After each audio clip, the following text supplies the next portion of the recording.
Cuando empujé la puerta y entré a la casa, lo primero que escuché fue la voz de Leticia, alta, segura, como si estuviera en su propia sala. Mis papás estaban ahí parados y ella les estaba diciendo con el dedo apuntándoles que ya estaban grandes, que no necesitaban una casa así, que Ramiro y ella podían administrarla mejor. Mi mamá tenía la cara pálida. Mi papá miraba sus manos como si no se atreviera a levantar los ojos. Y entonces Leticia dijo la frase que me heló la sangre. Rocío se la regaló a ustedes. Ustedes nos la van a dejar a nosotros. Esta casa ya es nuestra. Yo me quedé parada en la entrada con la bolsa colgando del hombro, sin decir nada, escuchando cómo mi cuñada repartía lo que yo había comprado con 12 años de trabajo, como si le perteneciera desde siempre. Respiré hondo. No grité, no lloré. Solo caminé hacia la mesa del comedor, puse mi bolsa despacio y dije, «Muy bien, entonces vamos a aclarar esto de una vez». Todos voltearon y yo supe que ese momento lo había estado preparando sin darme cuenta desde hace mucho tiempo. Me llamo Rocío, tengo 38 años y soy dentista desde hace 12. No es un trabajo glamoroso, no salgo en revistas, no tengo miles de seguidores en redes. Mis días empiezan a las 7 de la mañana y terminan cerca de las 6 de la tarde, a veces más tarde si llega una urgencia o si alguien no aguanta el dolor y necesita que me quede. Es un trabajo que me dio estabilidad y para mí, después de crecer viendo a mis papás contar cada peso, eso siempre importó más que cualquier otra cosa. Crecí en un departamento pequeño, en una zona sencilla de la Ciudad de México, con mis papás y mi hermano Ramiro, que es 3 años menor que yo. En esa casa nunca faltó amor, pero dinero casi nunca hubo de sobra. Recuerdo la ropa heredada de primas, la sopa de fideo varios días seguidos porque era lo que alcanzaba, a mi papá saliendo de madrugada a trabajar en una bodega y regresando de noche después de limpiar oficinas. Recuerdo a mi mamá cosiendo por encargo en la mesa del comedor con una lámpara prendida hasta tarde porque cualquier peso extra ayudaba a llegar a fin de mes. Ellos hicieron todo para que Ramiro y yo tuviéramos lo necesario, y yo desde niña me hice una promesa. Si un día me iba bien, no los iba a dejar solos. Mi papá se llama Héctor, tiene 63 años. Mi mamá se llama Teresa, tiene 61. Este año iban a cumplir 40 años de casados, 40 años juntos, construyendo todo desde cero, sin herencias, sin ayuda de nadie, contando cada centavo para que sus hijos no sintieran la escasez aunque estuviera ahí todo el tiempo. Cuando terminé odontología y pude abrir mi consultorio, los ingresos tardaron en llegar, pero llegaron.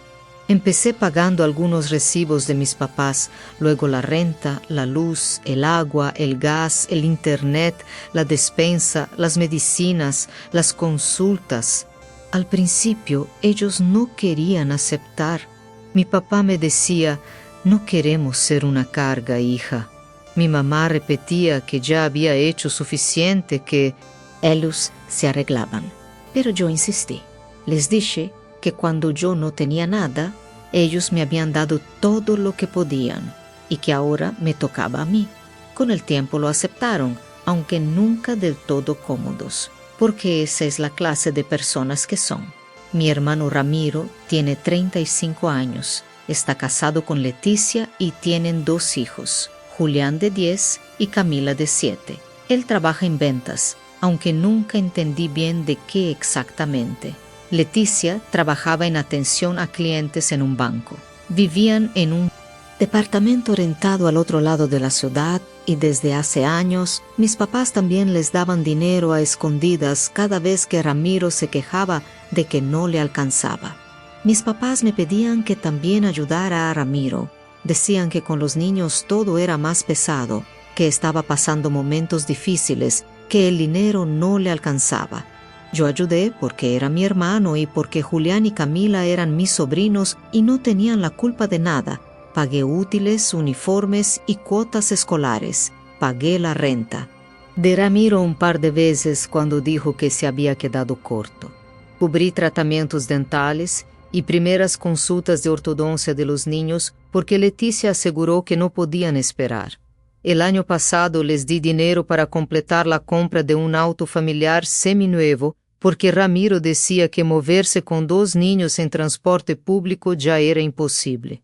No me molestaba ayudar, al menos no al principio, pero con los años fui notando algo que me incomodaba cada vez más. Mi mamá compraba despensa. Con el dinero que yo le daba y después me enteraba de que la mitad terminaba en casa de Ramiro. Bolsas con arroz, leche, fruta, cereal, jabón, todo se iba para allá. Mi papá también le daba dinero a escondidas. Una vez llegué sin avisar al departamento de mis papás y vi a Ramiro en la entrada quejándose de que no le alcanzaba para la renta. Mi papá sacó la cartera sin pensarlo y Ramiro tomó los billetes como si le correspondieran por derecho. Me molestó, pero no dije nada. Mis papás no podían evitarlo. Ramiro era su hijo, y aunque ya era un hombre adulto, ellos seguían queriéndolo rescatar cada vez que se quejaba. Cuando se acercó el aniversario número 40, quise hacer algo de verdad especial, no una cena grande, no un viaje que se acabara en una semana, algo permanente, algo que les cambiara la vida. Estuve pensando meses en eso, hasta que una noche, después del trabajo, vi un anuncio en internet.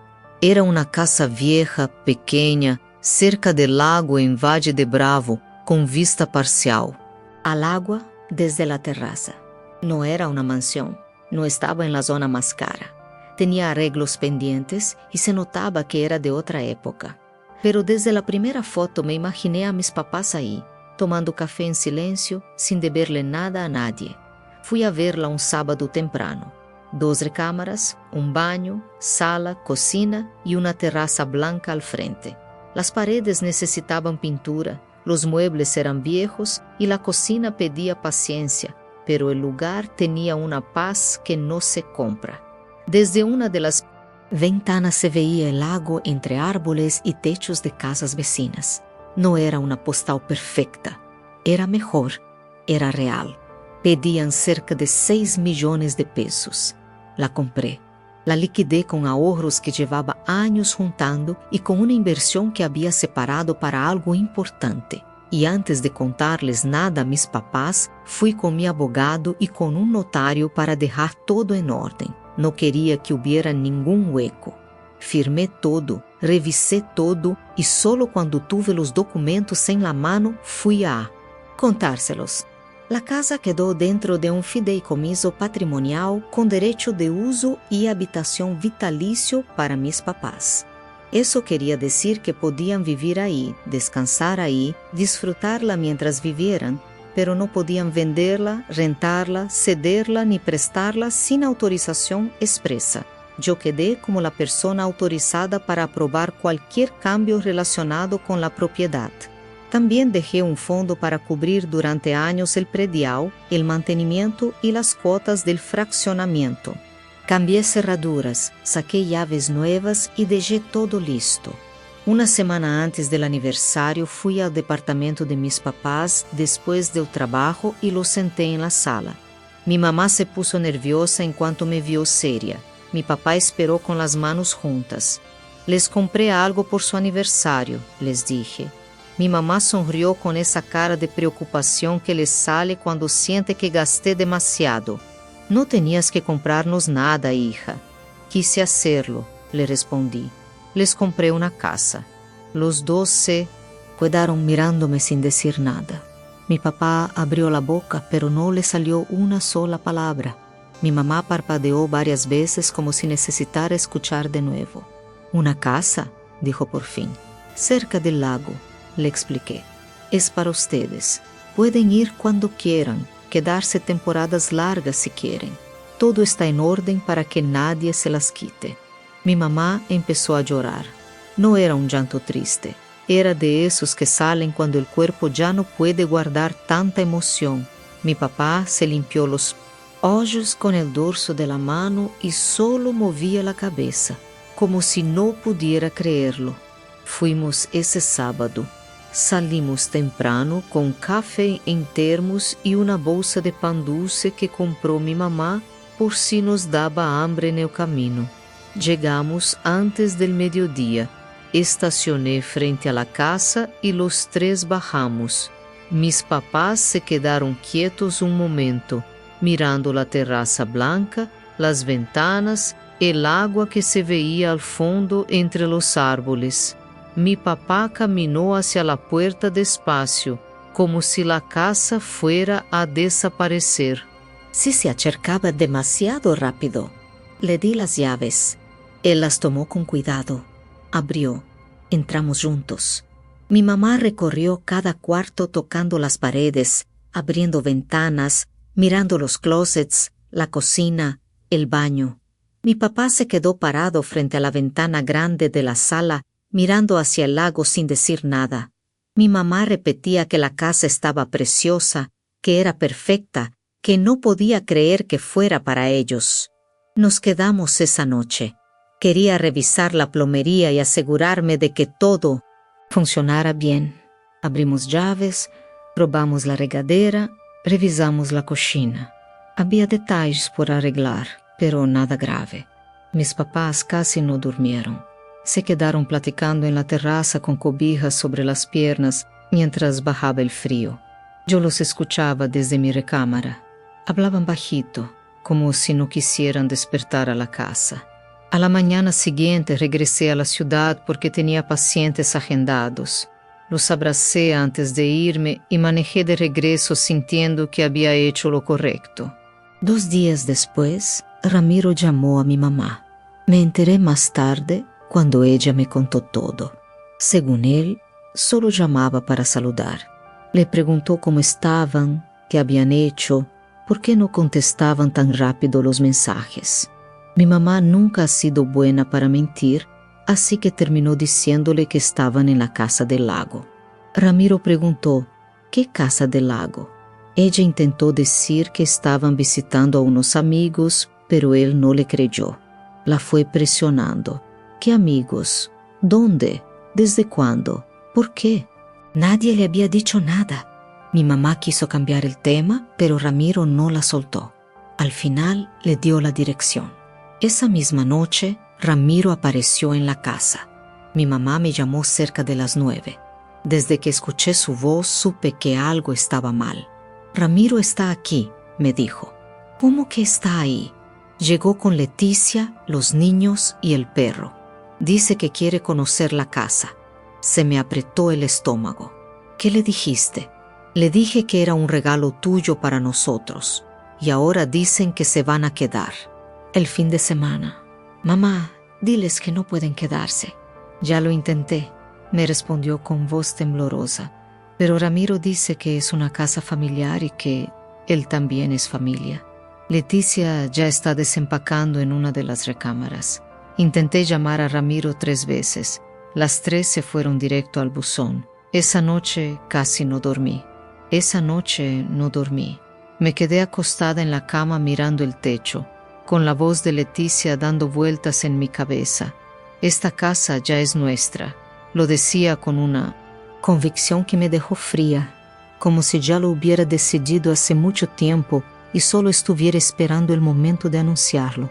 Me pregunté cuántas veces había tenido esa conversación en su cabeza, cuántas veces le habría dicho lo mismo a Ramiro mientras lavaban los platos o manejaban de regreso a su departamento, cuántas veces los dos juntos habrían hablado de mis papás como si fueran un problema que había que resolver, porque eso era lo que vi en su cara esa tarde, no ambición de repente, sino un plan que llevaba tiempo cocinándose. Y lo peor no era Leticia. Lo peor era que Ramiro estaba parado ahí a su lado, callado, con los brazos cruzados, dejándola hablar. Mi hermano, que de niño se peleaba conmigo por el último pedazo de pan dulce, que lloraba cuando mi mamá se enfermaba, que juró en el velorio de mi abuela que iba a cuidar a nuestros papás, Ese mismo Ramiro estaba parado ahí viendo cómo su esposa les decía a sus propios padres que ya no merecían vivir en su propia casa. Y no dijo una sola palabra. A la mañana siguiente fui a ver a mi mamá sola. Ramiro había salido y Leticia estaba en el cuarto de visitas doblando ropa. Así que mi mamá y yo nos sentamos en la cocina con el café y por fin pudimos hablar de verdad. Le pregunté desde cuándo estaba pasando esto. Ella tardó un momento en contestar, como si estuviera ordenando los recuerdos antes de soltar todo. Me dijo que había empezado hacía como 8 meses, poco a poco. Primero fueron comentarios sueltos de Leticia, cosas como que la casa era muy grande para 2 personas mayores, que el mantenimiento debía ser un gasto enorme, que ellos 2 podrían ayudarles a encontrar algo más cómodo y pequeño. Mi mamá me dijo que al principio no le dio importancia, que pensó que era la nuera siendo práctica, sin mala intención. Pero los comentarios fueron cambiando de tono. Dejaron de ser sugerencias y se volvieron presiones. Leticia empezó a hablar de la casa como si ya fuera suya, diciendo cuando nosotros vivamos. Aquí, en lugar de si algún día, y Ramiro nunca la corregía. Nunca le decía, no hables así, es la casa de mis papás. Solo asentía o se quedaba callado o cambiaba el tema. Mi mamá me miró con los ojos aguados y me dijo, lo que más me duele no es la casa, Rocío, es que tu hermano ya no es mi hijo. Me fui de la casa de mis papás con un nudo en la garganta que no me solté en todo el camino. Cuando llegué a mi departamento me senté en el sillón y estuve un buen rato sin hacer nada, solo pensando en todo lo que mi mamá me había contado, en la cara de mi papá esa tarde, en el tono de voz de Leticia, y mientras pensaba me di cuenta de algo que me pegó fuerte. Mis papás no me habían llamado. En 8 meses de presiones, de comentarios, de humillaciones calladas, ninguno de los 2 me había marcado para decirme lo que estaba pasando. Le pregunté a mi mamá por qué no me había dicho nada antes y ella me respondió algo que me partió el corazón.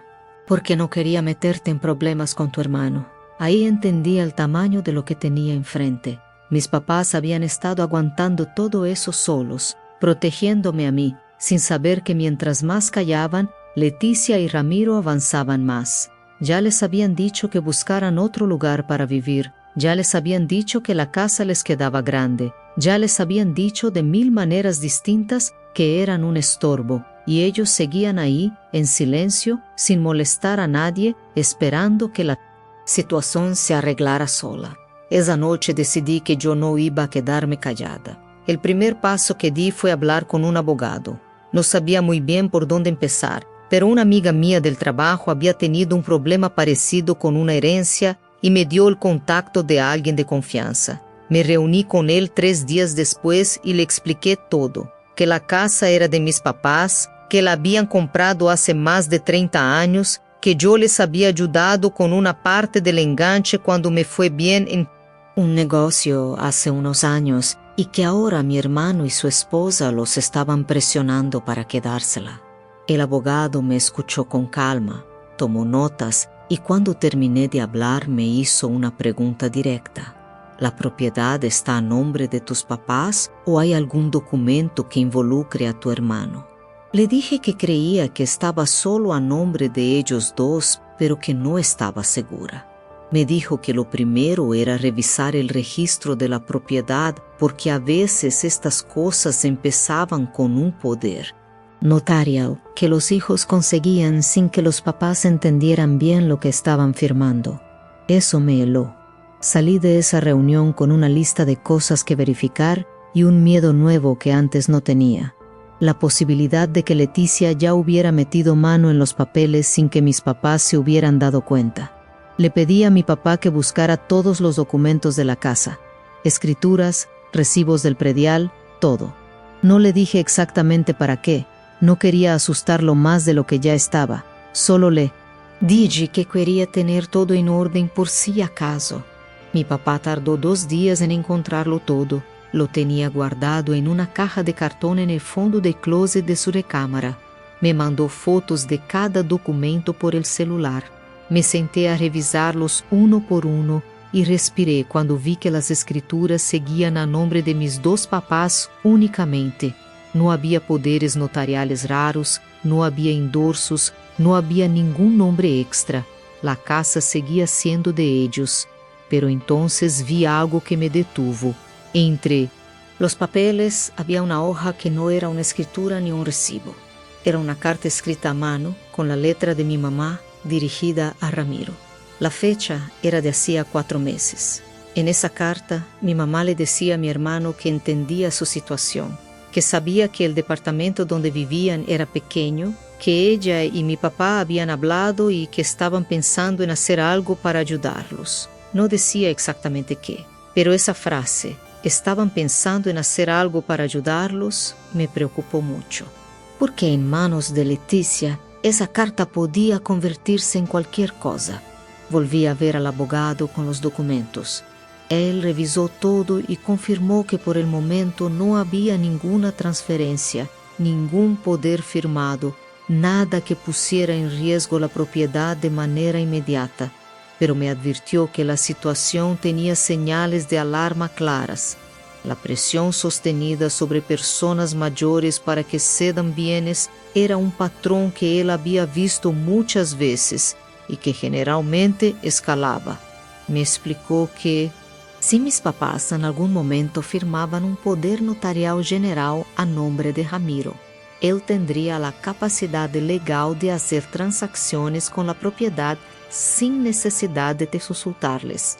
Me dijo que lo más importante en ese momento era hablar con mis papás y dejar claro que no debían firmar nada sin que yo o el abogado estuviéramos presentes. También me sugirió algo que no se me había ocurrido, incluir una cláusula de usufructo en las escrituras, que garantizara legalmente que mis papás pudieran vivir en esa casa hasta el final de sus días, sin importar lo que pasara con la propiedad después. Me quedé pensando en eso todo el camino a casa. Era una solución, pero para aplicarla, primero tenía que lograr que mis papás entendieran la gravedad de lo que estaba pasando, y eso no iba a ser fácil, porque ellos todavía querían creer que Ramiro iba a reaccionar solo. La conversación con mis papás fue la más difícil que he tenido en mi vida. Lo senté en la sala con el abogado al teléfono en altavoz para que él pudiera explicarles las cosas con términos legales si hacía falta. Y les dije todo. Les dije que había revisado los documentos. Les dije lo que Leticia había estado haciendo.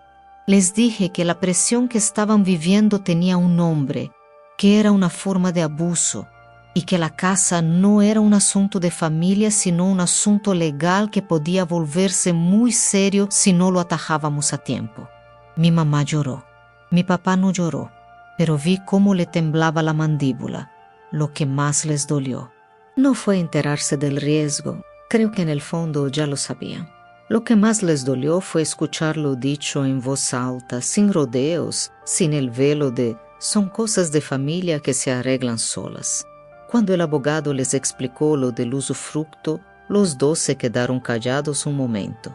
Luego mi papá preguntó si eso significaba que la casa podía quedar a mi nombre, y el abogado le dijo que esa era una opción, que había varias maneras de protegerlos.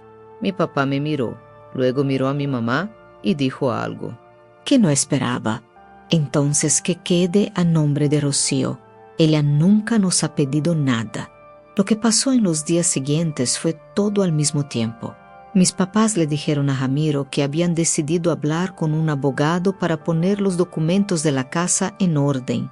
No le dijeron más. La reacción de Ramiro fue inmediata y me lo confirmó todo. Me llamó furioso, con la voz cortada, diciéndome que yo me estaba metiendo en asuntos que no eran míos, que estaba poniendo a mis papás en mi contra, que lo que estaba haciendo era una traición. Yo lo escuché sin interrumpirlo. Cuando terminó, le pregunté una sola cosa. ¿Cuándo fue la última vez que fuiste a ver a mamá sin que Leticia estuviera contigo? Se hizo un silencio largo. No contestó. Colgué. 2 días después, Leticia fue sola a la casa de mis papás. Yo no estaba, pero mi mamá me contó todo esa misma noche. Leticia llegó con una actitud completamente distinta, dulce, tranquila, diciéndole a mi mamá que ella nunca había querido hacerlos sentir mal, que todo era un malentendido, que Ramiro estaba muy lastimado por lo que yo había hecho. Mi mamá me dijo que estuvo a punto de ceder, que Leticia sabía exactamente qué decir para ablandarla. Pero entonces mi mamá hizo algo que yo no esperaba. Sacó el celular, puso la grabadora y dejó que Leticia siguiera hablando. Esa semana llamé a un notario. No le dije nada a nadie, ni a mis papás ni a mi hermano. Solo fui, me senté frente a ese escritorio de madera y le expliqué la situación. Desde el principio. Él me escuchó con calma, fue tomando notas y cuando terminé de hablar me dijo algo que me quitó un peso enorme de encima, que mientras la escritura estuviera a nombre de mis papás, nadie podía tocar esa casa sin su voluntad firmada ante notaría. Nadie, ni Ramiro, ni Leticia, ni ningún papel que ellos pudieran inventar. Pero también me dijo algo que me puso a pensar, que si mis papás algún día firmaban algo sin entender bien lo que estaban firmando, eso era otro asunto. Y ahí fue cuando entendí que el peligro no era un robo, era una manipulación. Leticia no iba a entrar a la fuerza, iba a convencer a mis papás de que era lo correcto. Poco a poco, con paciencia, con presión, con culpa, así era como ella operaba. Salí de esa notaría con un número de teléfono, con nombres de documentos que tenía que buscar y con algo muy claro en la cabeza. Yo no iba a esperar a que pasara lo peor para mover un dedo. Iba a moverme antes. La siguiente vez que fui a casa de mis papás, llegué con una abogada. Se llamaba Fernanda. Llevaba años manejando casos de sucesiones y bienes raíces y tenía esa manera de hablar, directa pero tranquila, que hacía que uno entendiera las cosas sin sentirse perdido. Mis papás al principio se pusieron nerviosos, no estaban acostumbrados a tener conversaciones así, de documentos y leyes, en su propia sala. Mi mamá me dijo en voz baja que si Ramiro se enteraba se iba a enojar mucho, y yo le dije, también en voz baja, que eso era exactamente lo que me tenía sin cuidado. Fernanda les explicó con palabras sencillas que tenían todo el derecho de proteger esa casa en vida, de decidir qué pasaba con ella sin esperar a que alguien más lo decidiera por ellos. Les habló de un fideicomiso, les explicó que podían seguir viviendo ahí, que la casa seguía siendo de ellos, pero que quedaba protegida de cualquier intento externo de tomarla. Mi papá escuchó todo sin decir nada. Al final, preguntó una sola cosa. ¿Eso quiere decir que nadie nos puede obligar a firmar nada? Fernanda le dijo que sí, que exactamente eso quería decir. Y vi cómo a mi papá se le soltó algo en el pecho que llevaba tiempo apretado. Mis papás firmaron los documentos un jueves en la mañana. Yo estaba ahí, parada al lado de mi mamá, apretándole la mano mientras el notario leía cada cláusula en voz alta. Fue un momento raro, de esos que no se ven venir y sin embargo te deja marcada. Ver a mis papás que toda la vida tomaron decisiones solos, que construyeron esa casa. Con años de trabajo y de sacrificio, sentados ahí protegiendo lo que era suyo, me llenó los ojos de agua. No lloré, me aguanté, pero por poco. Lo que se firmó esa mañana fue un fideicomiso que establecía que la propiedad quedaba resguardada, que mis papás eran los únicos con autoridad sobre ella mientras vivieran y que al momento de faltar cualquiera de los dos, la casa pasaba directamente a mis manos, sin proceso de herencia, sin juzgado, sin que nadie pudiera meterse en medio. Fernanda había redactado todo con un cuidado impresionante. Cada detalle cerrado, cada puerta sellada. Cuando el notario levantó la vista y dijo, listo, queda inscrito, yo sentí algo que no sé bien cómo describir. no fue alegría, fue alivio, pero del pesado, del que tarda en soltarse porque uno llevaba mucho tiempo cargando sin darse cuenta. 2 días después, Ramiro me llamó. No sé cómo se enteró, pero se enteró. Empezó tranquilo, con ese tono de hermano mayor que siempre usaba cuando quería dar una lección, diciéndome que me había metido en algo que no era mi asunto, que mis papás eran adultos y que no necesitaban que yo los anduviera protegiendo como si fueran niños. Yo lo dejé hablar, lo dejé que soltara todo, y cuando terminó le dije una sola cosa, que la casa ya estaba en fideicomiso, que él podía hablar con quien quisiera y que si tenía alguna pregunta legal, que le escribiera a Fernanda. Hubo un silencio del otro lado que duró varios segundos. Luego escuché la voz de Leticia de fondo, preguntándole algo y él respondiéndole en voz baja. Después volvió al teléfono y me dijo con una frialdad que nunca le había escuchado que yo iba a arrepentirme, que iba a entender lo que era quedar sola de verdad. Yo le contesté que ya había entendido muchas cosas en los últimos meses, que gracias, y colgué. Me temblaban las manos, no de miedo, de rabia contenida, de esa que uno guarda mucho tiempo hasta que ya no puede más y explota para adentro. Ramiro y Leticia no volvieron a aparecer por la casa de mis papás en semanas. Al principio mis papás lo sintieron, especialmente mi mamá, que aunque sabía lo que Leticia era, extrañaba a su hijo. Eso a mí también me dolió, porque uno no elige a su familia, y ver a mi mamá mirando el celular esperando un mensaje que no llegaba era una de las cosas más tristes que había visto en mucho tiempo. Pero también hubo algo que fue pasando poco a poco, que no lo vi de golpe, sino de a poquito, día con día. Mis papás empezaron a respirar distinto. Dentro de esa casa, mi mamá volvió a poner flores en la ventana. Mi papá empezó a arreglar cosas pequeñas que tenía pendientes hace meses. La celosía del patio, un grifo que goteaba. Como si la casa les volviera a pertenecer de verdad, no solo en papel, sino en el ánimo. Yo iba seguido, me quedaba a comer, y a veces nos sentábamos los 3 en la sala sin decir gran cosa, solo estando ahí. Y eso, que parece poca cosa, era en realidad todo. Han pasado casi 8 meses desde ese día que empujé la puerta y escuché a Leticia decirles a mis papás que su casa ya era de ellos. Ramiro y yo casi no hablamos. Cuando lo hacemos es por mensaje, cosas cortas, sin calor. No sé si eso algún día va a cambiar. Una parte de mí todavía espera que sí, que en algún momento mi hermano despierte y entienda lo que estuvo a punto de hacer, lo que dejó que Leticia hiciera. Pero ya aprendí que no puedo vivir esperando que alguien cambie para sentirme bien. La casa de mis papás está protegida. Ellos están tranquilos. Yo duermo de noche. Y si hay algo que me quedó claro de todo esto, es que defender a tu familia no siempre se ve bonito, no siempre te deja bien parada con todos, y muchas veces te cuesta cosas que duelen.